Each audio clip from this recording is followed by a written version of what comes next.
at a nursery in Bangalore.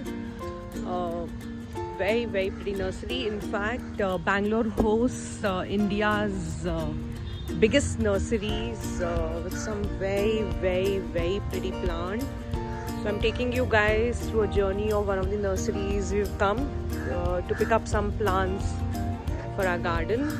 In fact, we're very lucky in Bangalore to have some great weather and have some really great species of plants and flowers. And with pandemic around, of course, everybody's got into home gardening, etc., which is such a lovely thing to do. So just check out the variety of plants that this nursery holds. In fact, this is just one amongst the hundreds of nurseries that this whole road hosts. This is the longest nursery road ever in India, and like I said, it hosts the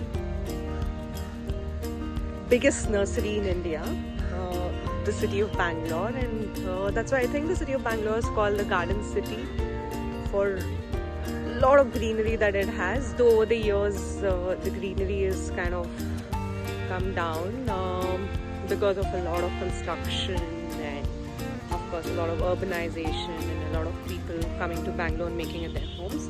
But still, I think the charm of Bangalore is still there, and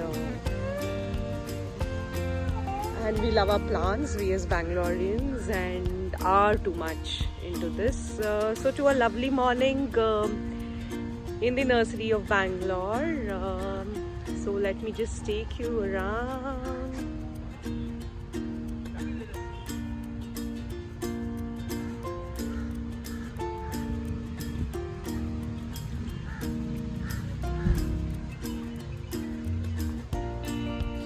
Have a look. This is just one part of the nursery that I've shown you.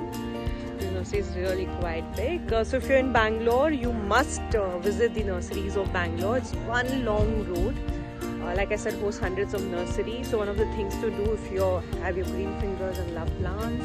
So that's Rekha Nahar signing off from my travel story. See ya.